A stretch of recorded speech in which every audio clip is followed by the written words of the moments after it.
Welcome Home, a podcast for veterans about veterans by veterans, is a project of Willing Warriors and the Warrior Retreat at Bull Run.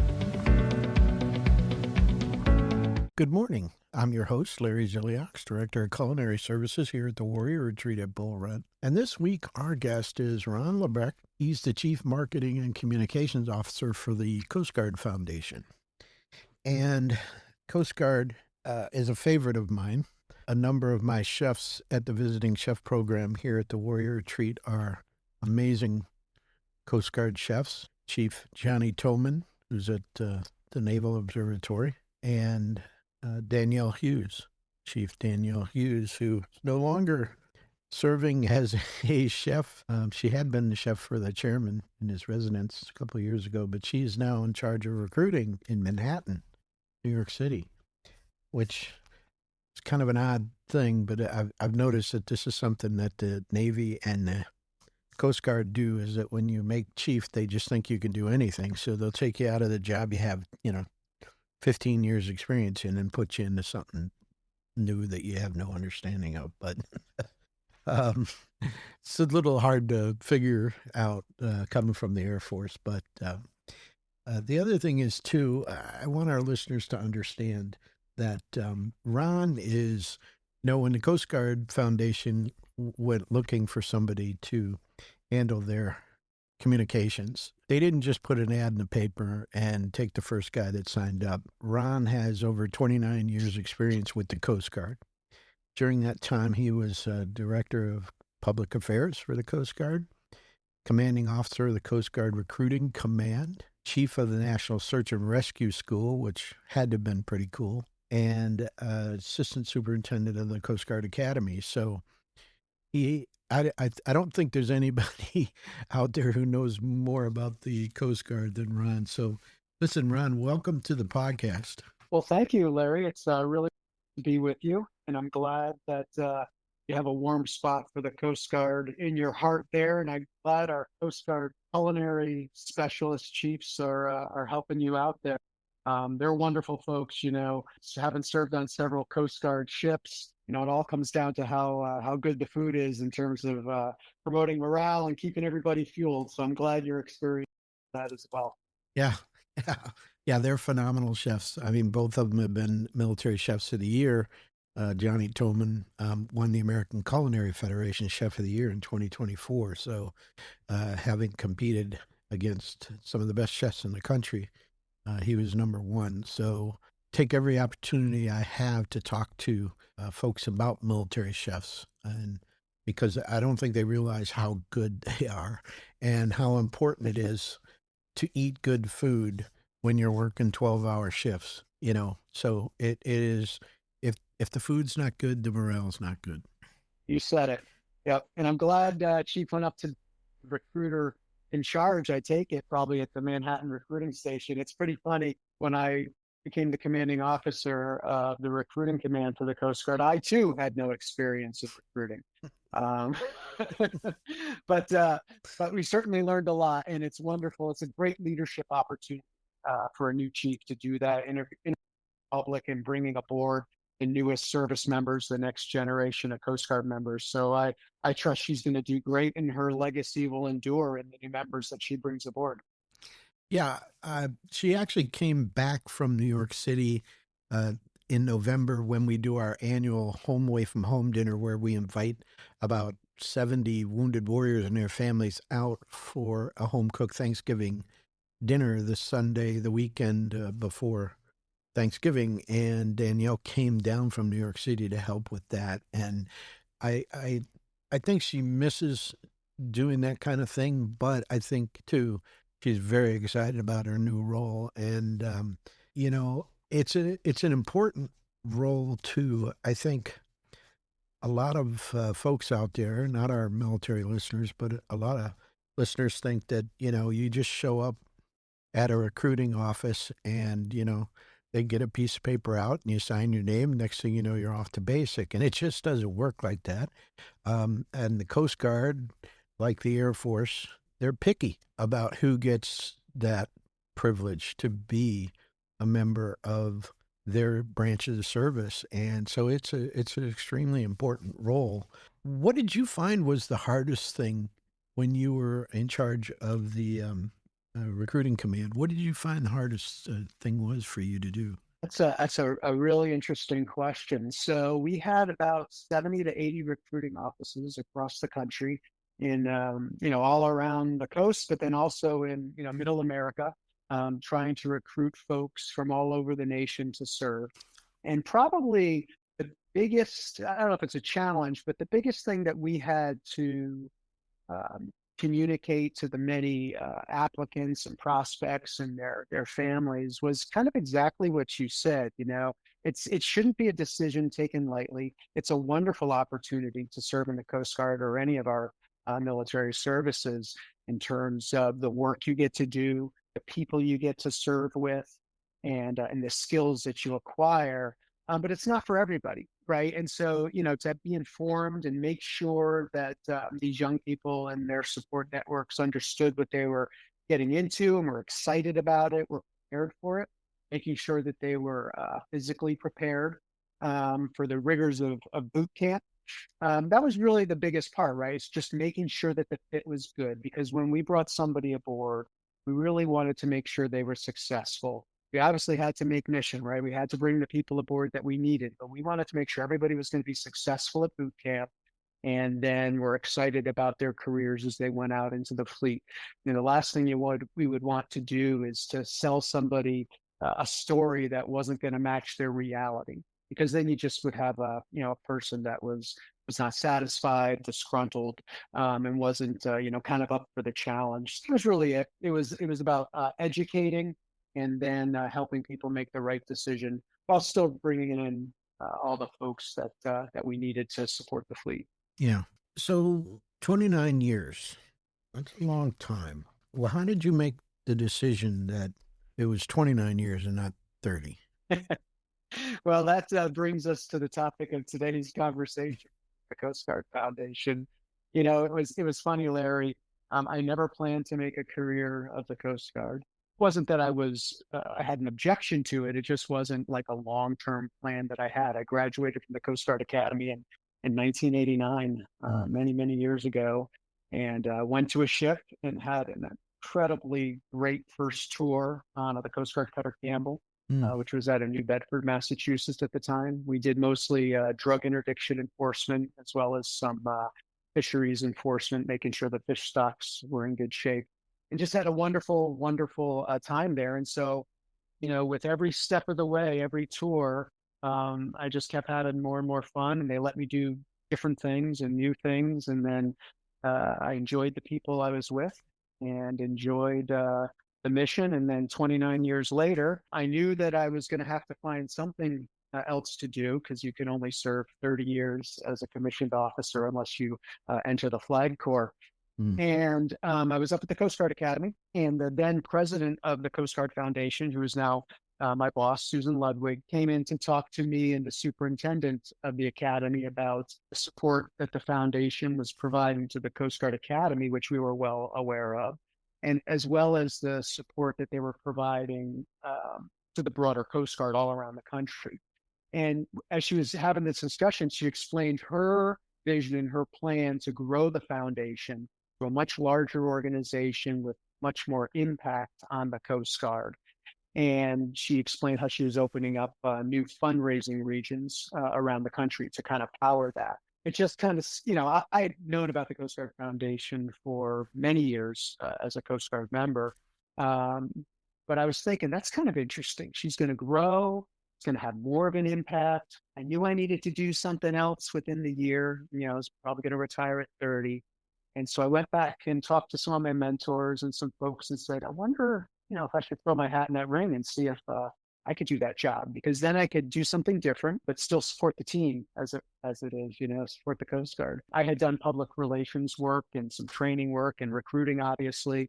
And so, I was able to interact with, people outside the service. And I had certainly raised money in a philanthropic sense, but I had, spoken about my programs and my units and advocated for funding from within the Coast Guard. And so I thought I could probably do a pretty good job. And thankfully, the feedback from my network was like, yeah, you can do that job, Ron. And so I reached out to Susan and the foundation, and they didn't have a Coast Guard member on staff at the time. Mm. And they did have a couple board members who were prior Coast Guard flag officers, and I had worked for both of those flag officers. And so they gave me a, I guess, a good report card, and so we gave it a try. And so I became the Mid Atlantic fundraiser for the Coast Guard for 3 years, and had a wonderful time learning philanthropy and fundraising. And then moved over into this communications role, which is really something I had done repeatedly for the Coast Guard. So that's why it was 29 years and not 30. An opportunity to stay on the team long term versus retiring and then having to find another job. And so you retired and stepped right into that role. What was your transition like? You didn't quite leave the tribe behind like a lot of service members do, but for you, what was that like for you personally? It's a really good question. So I started 2 weeks after my retirement ceremony. I started with the Coast Guard Foundation, and to your point, the fact that I had 33 years of experience in the Coast Guard was very helpful, right? I mean, I had all that down. I had the relationships. I knew the structure. I knew what was needed, but I had to learn fundraising. So that was a big transition. Learning how to engage with donors, learning to understand that donors are wonderful people who want to have an impact beyond their job and their family. They want to help others, Mm-hmm. and to help those people enjoy that in giving to the Coast Guard Foundation. We like to say it's like you're bringing the joy of philanthropy to the people that are looking to support good causes. And so you're looking to marry up their interest in philanthropy with the needs that your organization has. And in supporting the Coast Guard and Coast Guard members and their families, there are a number of really important needs that we support at the Coast Guard Foundation. And so that was kind of a transition for me, right? Helping to make those connections and helping to help fund the organization. I guess the other big transition was, for the first time since I was 18 years old, it wasn't 24/7 accountability and, where are you? And always, just all the things that go with military service. Mm-hmm. I had to figure out, like all of our transitioning folks, what do I wear today? Simple things like that. But on a much broader level, I think folks get out of the service, they want to still have an impact. They want to still have a mission. Mm-hmm. They spent, 3 decades in the service. It was probably about the mission, and so I was lucky that I got to pour my efforts into a mission that supported my former shipmates. So overall, I think it was a good transition, but there's a significant kind of mental shift when you go from a military organization to any other. And I would say that took me a year to 3 years to fully embrace that change.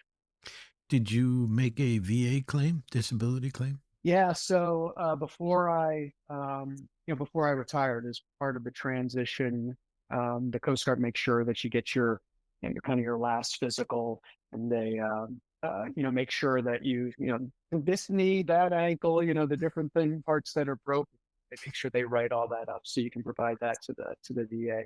Yeah. So yeah, I did. Good. Listeners, I want to direct your attention to the webpage. It's pretty simple. It's coastguardfoundation.org. I want everybody to go to the webpage. There is a red donate button right up in the right-hand corner, like all veteran service organizations. But as soon as you land on the page, they're gonna splash a give little thing at you there. And I encourage everybody to donate. I know it's something that I encourage everybody to do for every VSO that comes on. But this is special. I don't really think there's a lot of people out there that don't realize the depth of what the Coast Guard does. They just occasionally see a news story about maybe a big drug bust at sea by a cutter, or during a national disaster. It's the Coast Guard helicopters that are above rescuing people.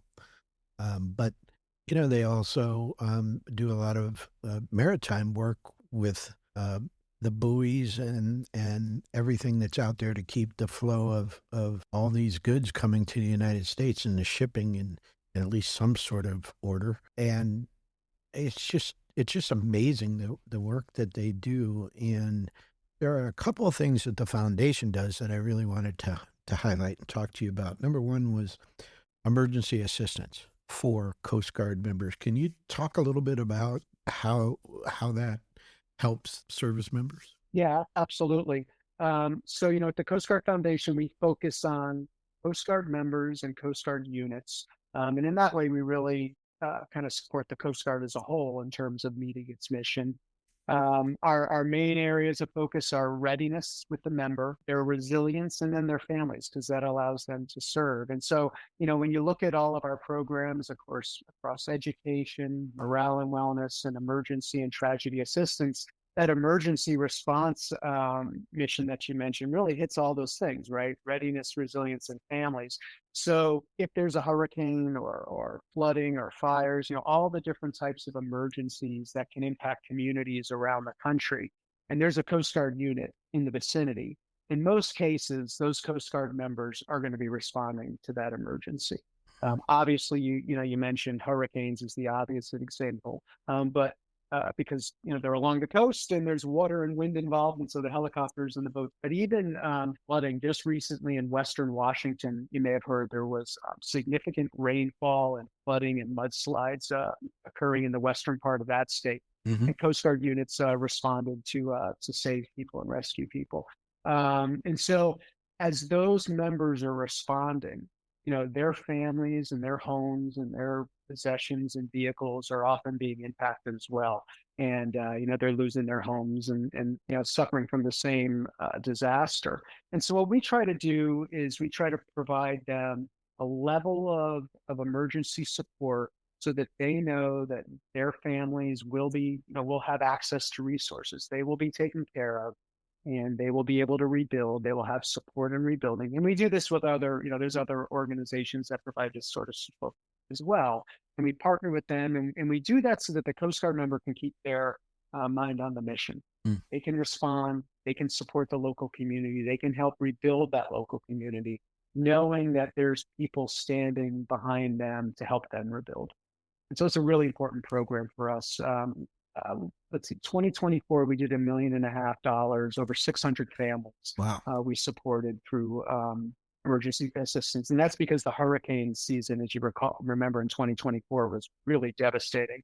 A couple of storms hit Florida within 30 days of each other. We actually had some families that we supported twice in that year because the Gulf Coast of Florida got hurt so bad. Mm-hmm. This past year in 2025, there were no major hurricanes that made landfall and caused destruction, but there were plenty of smaller disasters. The flooding, I mentioned, there was flooding in Juneau, where there's a large Juneau, Alaska, where there's a lot of Coast Guard stationed because a glacial dam broke and it flooded part of the town. There were obviously the wildfires out west. So we supported about 44 families last year through those disasters. Mm-hmm. Does the foundation do any policy work or advocating on a congressional level for, benefits for its members? I'm thinking that the Coast Guard probably has the same problems other branches do when it comes to housing and housing allowance.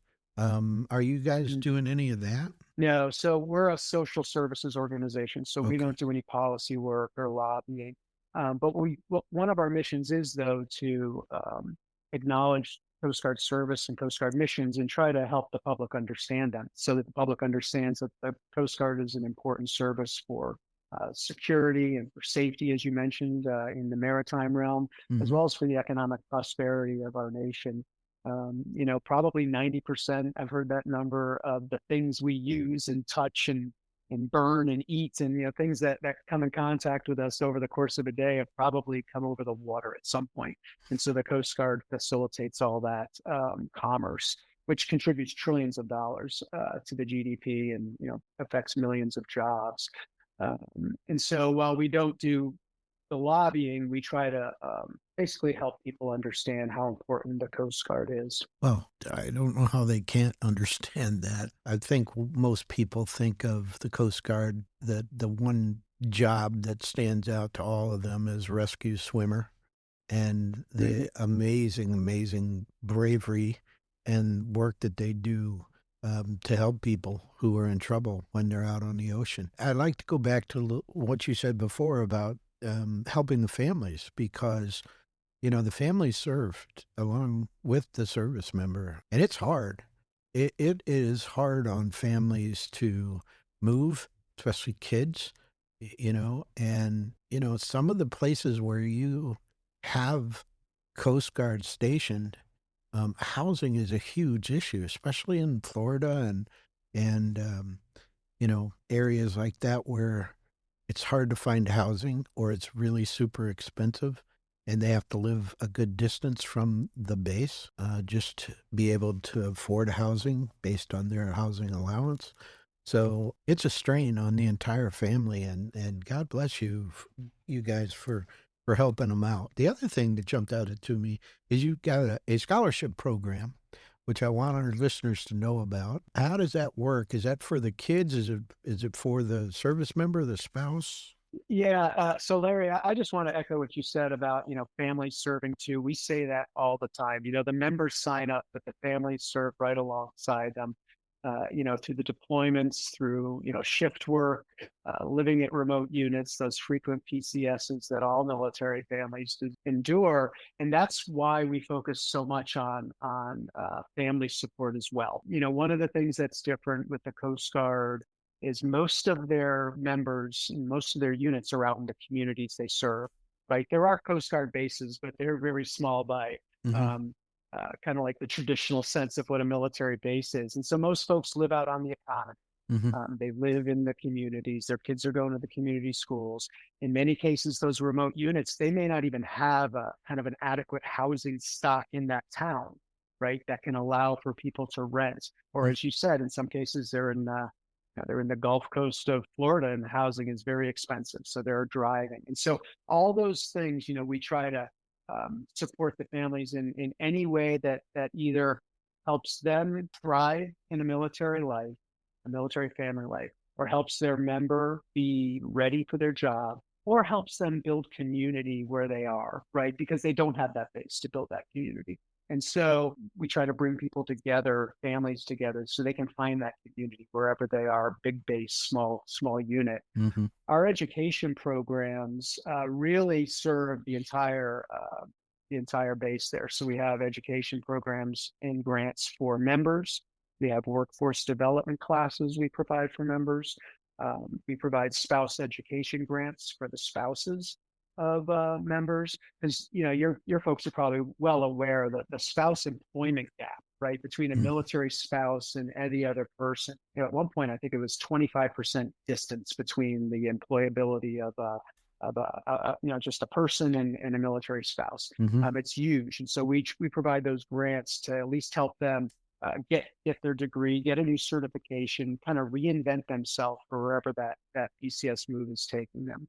And then lastly, the Coast Guard children. We run youth enrichment programs for children when they're in grade school and middle school and high school, so that they can go to camps during the summer. It's very hard when you're moving into a new community and you show up the first day of school in August or September and you don't know anybody, right? Yeah. And so to be able to let those kids go to camp over that summer, maybe meet some kids, make some friends, start to feel comfortable in their new environment, makes a big difference.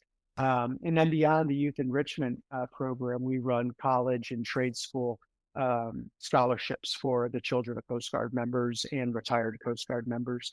And those are incredible. I think we had over 266 kids we offered scholarships to last year. And the scholarships range from $2,500 to $5,000.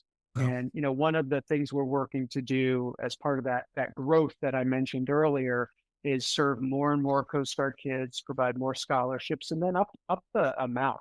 College is incredibly expensive, and $5,000 helps a great deal. Mm-hmm. And so we're going to try to get every kid a $5,000 scholarship, whereas right now it's about half of our scholarships are at that level. So our education program is one we're very proud of, proud that it helps the whole family because everybody serves, like you said.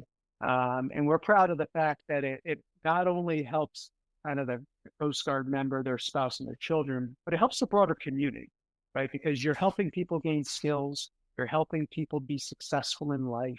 And in the case of the youth enrichment program, we're helping fund those summer camps, those YMCA camps, sports camps. So we're contributing to the communities where these Coast Guard families live. So there's a lot of kind of ripples to that stone in the pond, and we're very proud of that program. So thank you for bringing that up. Yeah. Wow. Well, listeners, again, the webpage is coastguardfoundation.org. Go ahead and go to it, hit that donate button, bang on it, give what you can, because they are going to take that money and they're going to use it for some pretty amazing programs to support active duty Coast Guard members and their families. They have a number of different awesome programs, events. If there's a Coast Guard event in your area, if you live along the coast, go to it. At a minimum, go tour those cutters that are in port sometimes, and they have like an open house, and you can go talk to them, and at a minimum say thank you for everything that they do, because they may not touch your life directly, but I guarantee you they are touching your life indirectly. And this is a great way for you to give back by making a donation and helping the foundation out to support all their programs, because it costs a lot of money. Nonprofits, they're all, need donations and funding, but the kind of programs that they have, and looking to give all the kids a $5,000 scholarship, that could be the difference between that child, being able to go to college or to go to a trade school, so think about that as a way to give back. And, check out their social media and, drop the link to the Coast Guard Foundation website in your social media and let everybody know about it. And if you're a Coast Guard member and you need help, this is the place to go. You go right to the webpage, coastguardfoundation.org, and you can start the process of getting some assistance right from that webpage. Don't wait. If you have a question, contact them. Don't think about it. Don't ask somebody else who you work with. You might not get the right answer.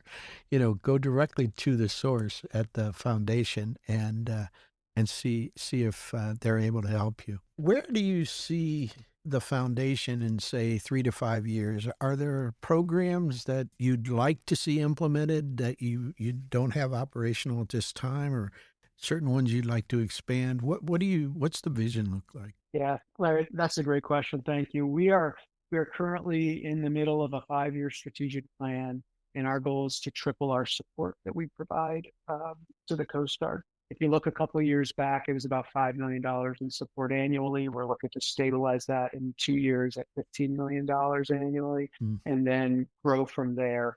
And so when you look at that as kind of the immediate goal, every one of our programs, right, whether it's the education and workforce development, our morale and wellness and mental resilience support, or the emergency support that I talked about, every one of those programs is limited only by the amount of funding we have. We have growth opportunities across all of them. And so that's why we put this plan in place to try to address kind of that unmet need of being able to support more Coast Guard members and being able to support them at enhanced levels. So that's part of it. And then when we look at future programs, to your point about that, we work to maintain an amount of funding every year that we can use for things that come up during the year. So 2 years ago, it was unprecedented hurricanes, and being able to surge our resources to that is the greatest need, because folks didn't have homes, didn't have cars, and needed immediate support. During the pandemic, if we look back at that, we maintained funding so that we could surge support to the major Coast Guard cutters.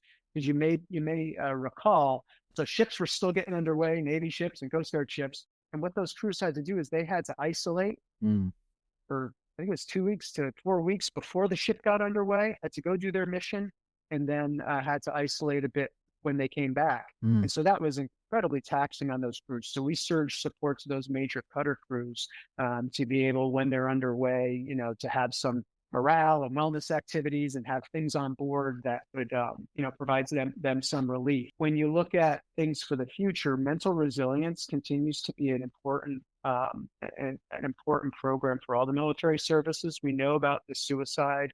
I don't know if I'd call it an epidemic, but the suicide crisis that occurs with members and veterans. Some of the statistics we've seen are that Coast Guard members suffer the same amount of kind of emotional trauma because of their first responder duties that some folks may experience coming back from a combat zone. You have to remember, a lot of our members are searching for people that have had boating accidents. They're recovering bodies. They're dealing with family members who are grief-stricken because you cannot find, their family member. And so there's a lot of mental wear and tear that occurs on our people who do that in and out. So we're really focused on mental resilience, working with the Coast Guard, providing kind of measures of excellence. The Coast Guard's investing in this area a lot, but we're working with them to support their investment through suicide prevention training, through marriage counseling, keeping those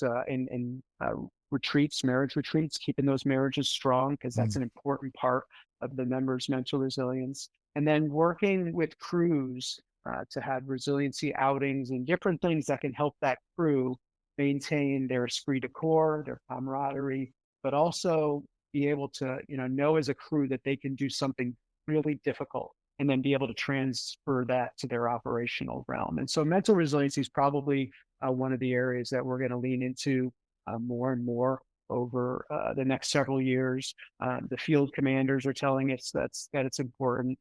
Coast Guard, headquarters and the programs there are focusing more on it. So that's an important one for us. And then probably lastly, we always say that we try to meet the most important need that the Coast Guard may be. And I've given you some examples, but we're not quite sure, maybe what that will be 5 years from now, right? One of the things is the Coast Guard's growing under the Reconciliation Act last year, and under a plan called Force Design 2028, which the Coast Guard has put in place. Coast Guard's expected to grow by 15,000 members in the next several years. That's a 30% increase in its military workforce. And so with that, we know there's going to be more coasties, more coasting families that need support, just like the current ones. And there may be some new needs there. So we're trying to grow so that we can be ready for what the next need is, not just the ones we see on the immediate horizon. Well, listeners, again, the webpage is coastguardfoundation.org. They need all the help that they can get. So please visit the page, share the page, and go ahead and donate. Donate what you can to help, because as you just heard, there's going to be more hiring, more Coast Guard families that are going to need assistance. So this is a great way to give back. We really appreciate it. So Ron, thank you so much for coming on and telling us about all the great work that you guys do. Well, Larry, I want to thank you for your interest in the Coast Guard, your support of the Coast Guard. I want to thank you for introducing the Coast Guard Foundation to your listeners. We like to say we're the premier Coast Guard supporting organization. We've been around since 1969. We've been supporting the Coast Guard a long time. We're a 4-star charity navigator charity, platinum candid seal of transparency. So we're very proud of the work that we do, but we couldn't do it without great patriotic Americans and generous people. So I want to thank you for that. And I want to thank your listeners for the support they provide to all the military services and all the military members. As a veteran, we do it because of you all. That's why we serve. We serve for our country. We serve for our neighbors and for our families. And so your support means everything. So thank you. Well, listeners, we'll have another episode next Monday morning at 0500. If you have any questions or suggestions, you can reach us at podcast@willingwarriors.org. We're on all the major podcast platforms, on YouTube and Wreaths Across America Radio. Until then, thanks for listening. The Welcome Home podcast is brought to you by Willing Warriors, a nonprofit organization serving active duty service members and veterans since 2012. To learn more, please visit our webpage at willingwarriors.org.